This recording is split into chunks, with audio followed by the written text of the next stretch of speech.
Good evening, everyone. Another collegiate head coach in the UP has resigned from their post.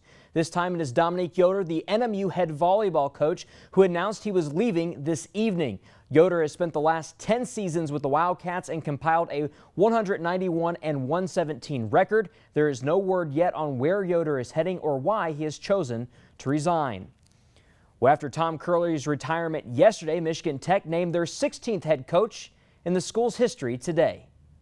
I'm pleased to announce that Steve Olson is the next head coach at Michigan Tech. For only the 16th time in the Michigan Tech football program's history, there will be a new head coach. Michigan Tech announced Steve Olson as the Huskies' new leader, a decision that was based on his ability to match the values of the program. He brings teamwork, passion, integrity, character, and tradition, which are all the things that have made Michigan Tech football and Michigan Tech athletics special. Coach Olson has served as a linebackers coach and defensive coordinator for the Huskies and looks to continue the development of his players as the head coach. That's what we're seeking to do here, is to continue to develop guys that will represent this school, represent this community, and continue to move forward to become leaders when they leave Michigan Tech. And though former head coach Tom Curley was not a part of the search committee, he does believe Coach Olson will keep the program heading in the right direction. I would endorse Steve. I think Steve is a very good football coach.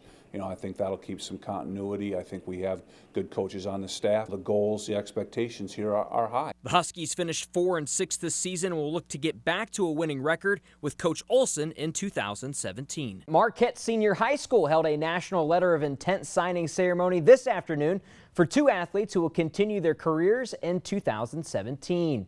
Softball pitcher Chelsea Wiggins previously announced she'll continue her sport and attend Oakland University. She was an honorable mention in Division I last season. Basketball player Amber Huebner has signed with Northern Michigan University. Huebner was a UP Class ABC first-teamer, averaging more than 13 points per game. Wiggins could get playing time right away at Oakland. They only have a senior pitcher right now and an injured sophomore pitcher, so I know the coach is looking for my class especially to step up next year. It hit me mostly last summer when I had to play against other girls that are all committed D1, and you just realize who your competition is and that you're equal to them.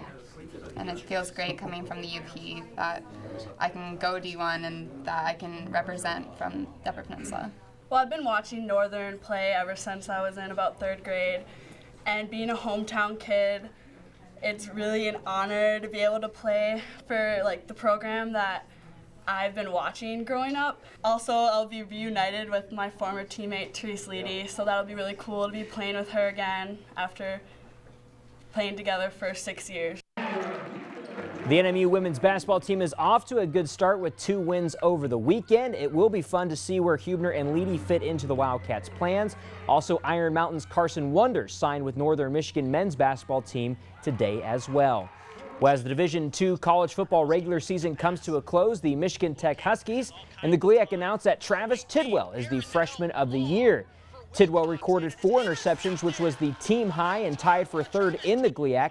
He also had 62 tackles on the season, which was the 3rd highest on the team. Several more Huskies and Wildcats made the All-GLIAC second team. NMU sophomore running back Jake Mayon finished the season with 13 touchdowns, which was 4th in the GLIAC.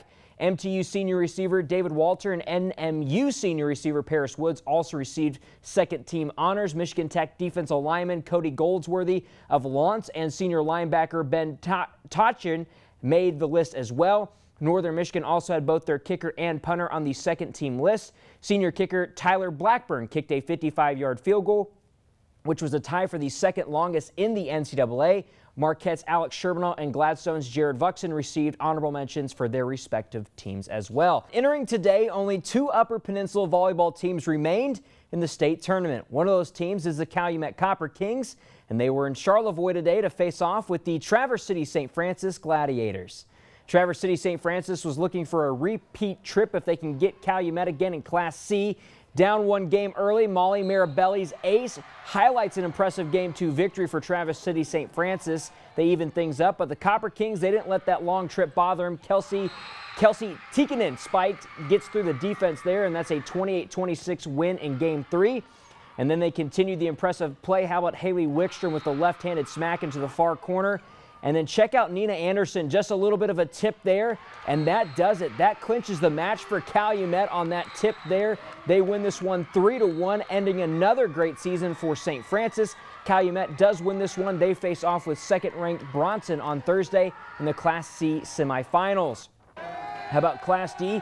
Forest Park against Rogers City at Engadine. First set, Rogers City's Erica Peacock gets some help from the net. That's a service ace. It was 6-1 Rogers City, so Forest Park takes the timeout. The Trojans, though, they would end up picking up the pace. Thanks to the serving of Abby Nyland, the Hurons keep the ball in play, but Nola McDowell will set Hannah Cross, and she records the kill off the block.